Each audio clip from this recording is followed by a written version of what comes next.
I call upon Al Gore to give his Nobel lecture for 2007.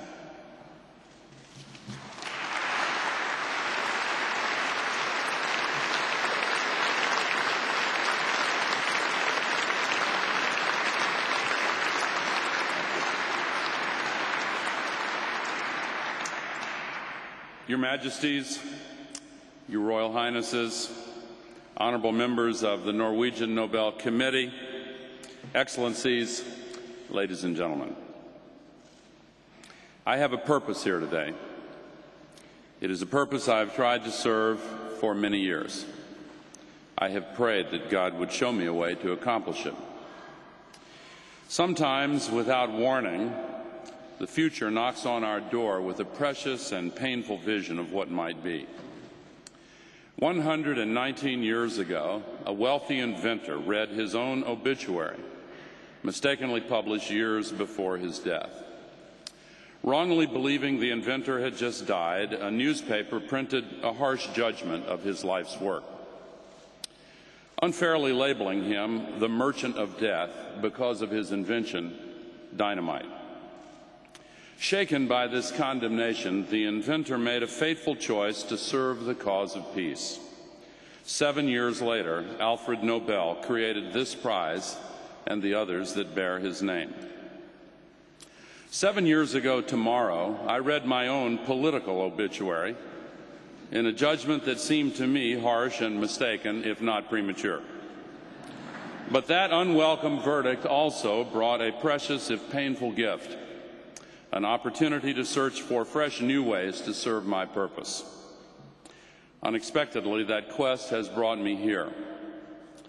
Even though I fear my words cannot match this moment, I pray that what I'm feeling in my heart will be communicated clearly enough that those who hear me will say, "We must act."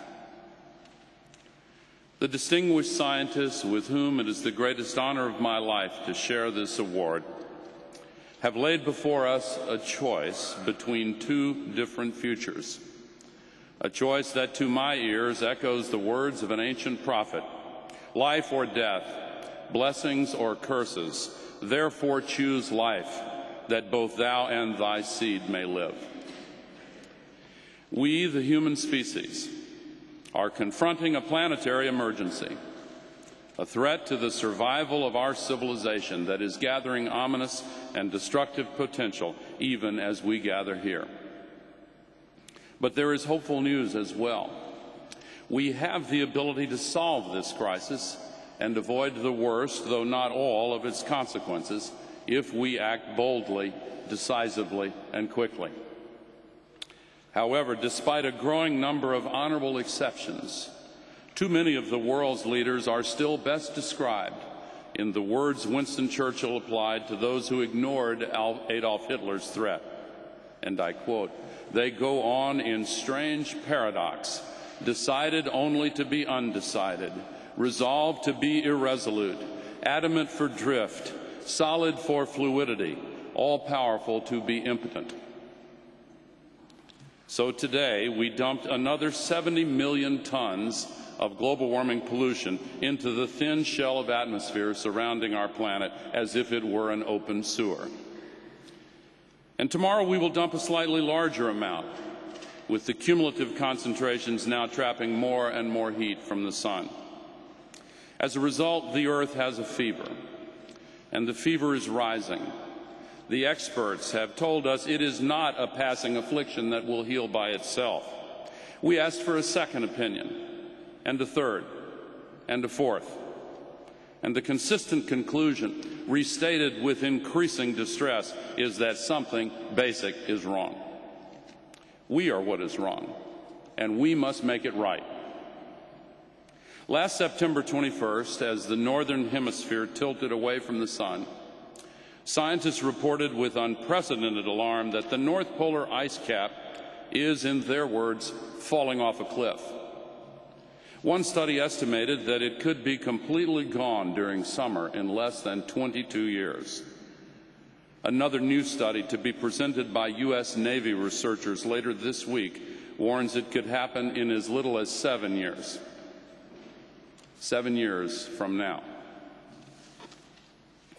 In the last few months, it has been harder and harder to misinterpret the signs that our world is spinning out of kilter.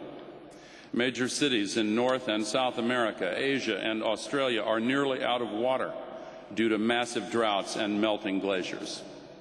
Desperate farmers are losing their livelihoods.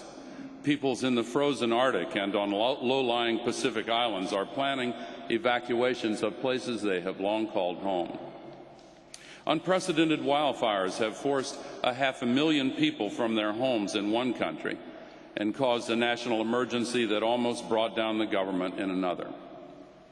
Climate refugees have migrated into areas already inhabited by people with different cultures, religions, and traditions, increasing the potential for conflict.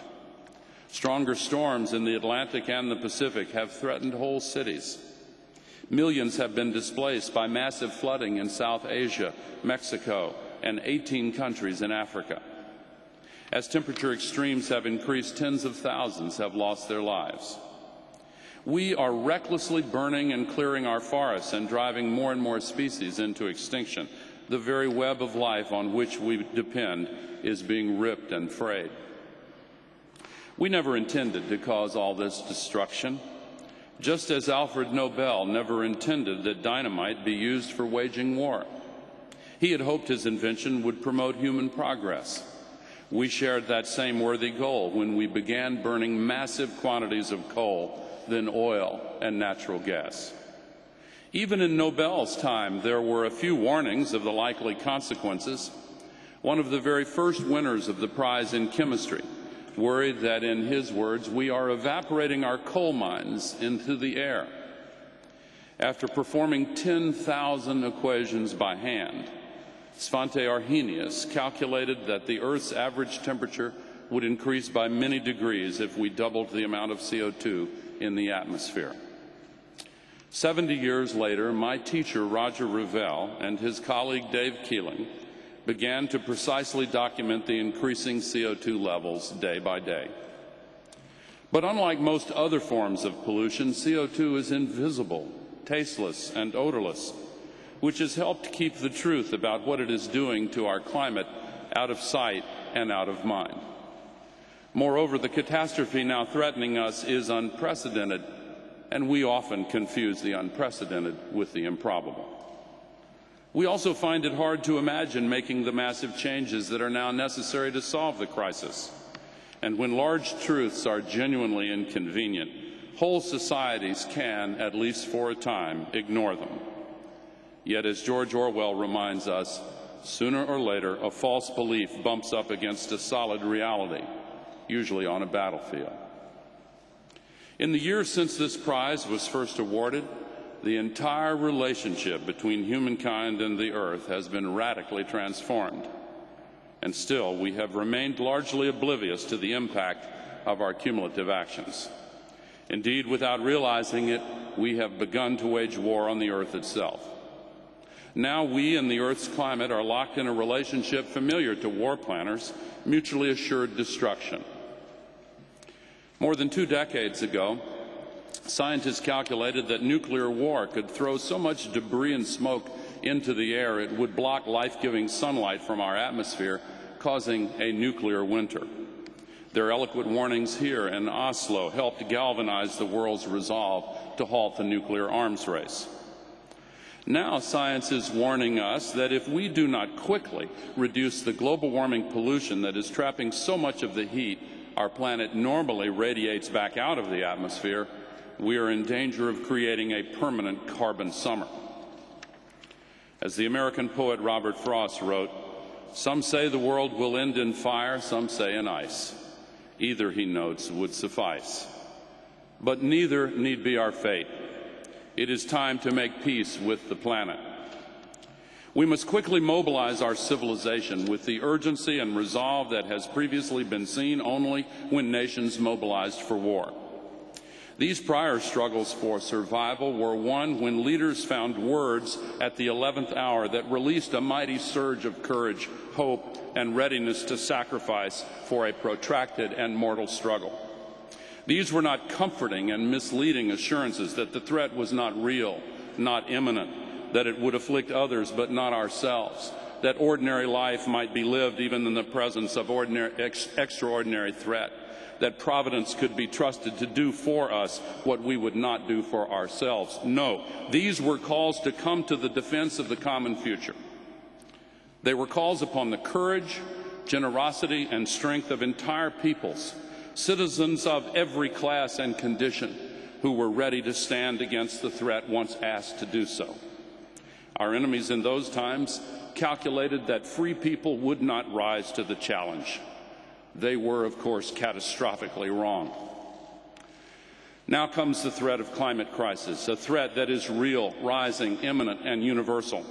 Once again, it is the 11th hour.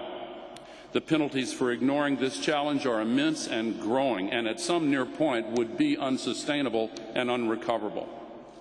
For now, we still have the power to choose our fate. And the remaining question is only this: have we the will to act vigorously and in time, or will we remain imprisoned by a dangerous illusion?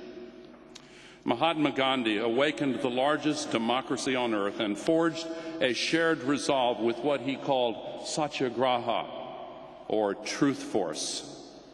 In every land, the truth, once known, has the power to set us free. Truth also has the power to unite us and bridge the distance between me and we, creating the basis for common effort and shared responsibility. There is an African proverb that says, if you want to go quickly, go alone. If you want to go far, go together. We need to go far, quickly. We must abandon the conceit that individual, isolated, private actions are the answer. They can and do help, but they will not take us far enough without collective action. At the same time, we must ensure that in mobilizing globally, we do not invite the establishment of ideological conformity and a new lockstep-ism.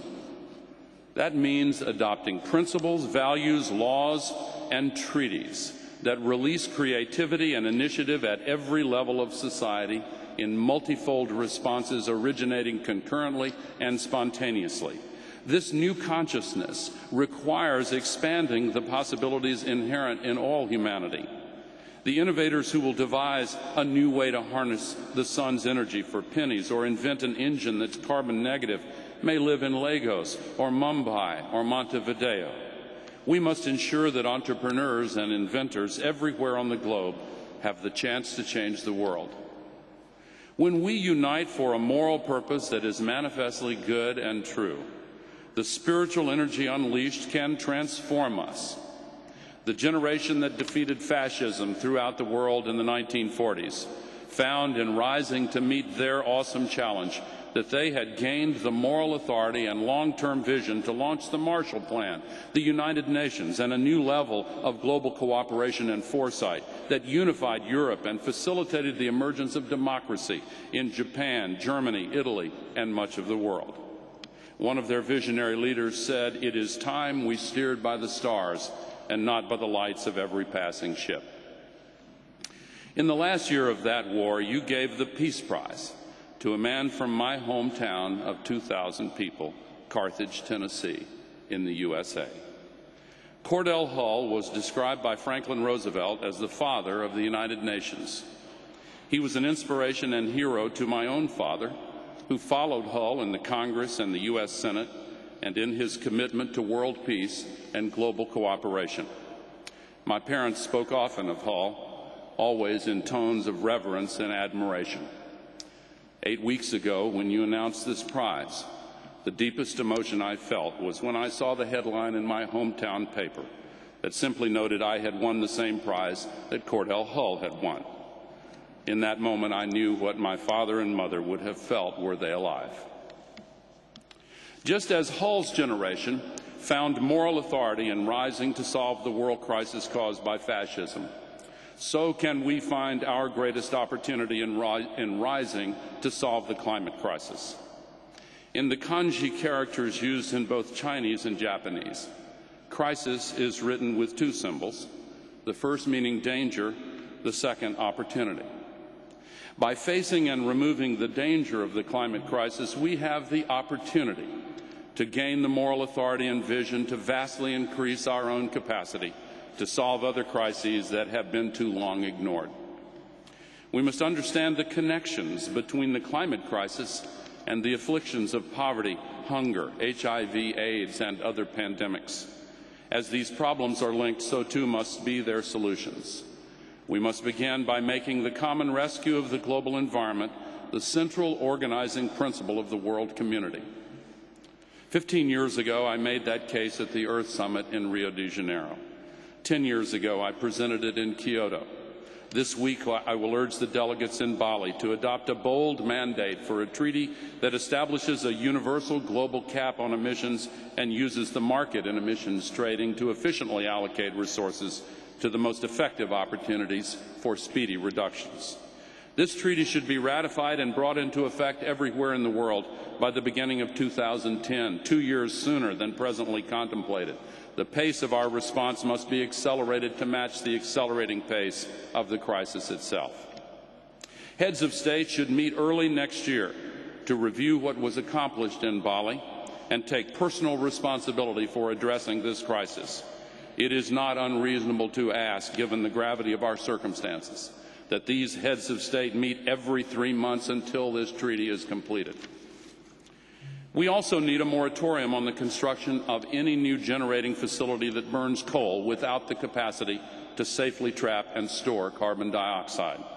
And most important of all, we need to put a price on carbon with a CO2 tax that is then rebated back to the people progressively according to the laws of each nation in ways that shift the burden of taxation from employment to pollution. This is by far the most effective and simplest way to accelerate solutions to this crisis. The world now needs an alliance, especially of those nations that weigh heaviest in the scales where Earth is in the balance. I salute Europe and Japan for the steps they've taken in recent years to meet the challenge, and the new government in Australia, which has made solving the climate crisis its first priority. But the outcome will be decisively influenced by two nations that are now failing to do enough, the United States and China. While India is also growing fast in importance, it should be absolutely clear that it is the two largest CO2 emitters, and most of all my own country, that will need to make the boldest moves or stand accountable before history for their failure to act. Both countries should stop using the other's behavior as an excuse for stalemate and instead develop an agenda for mutual survival in a shared global environment. These are the last few years of decision, but they can be the first years of a bright and hopeful future if we do what we must. No one should believe a solution will be found without effort, without cost, without change. Let us acknowledge that if we wish to redeem squandered time and speak again with moral authority, then these are the hard truths. The way ahead is difficult.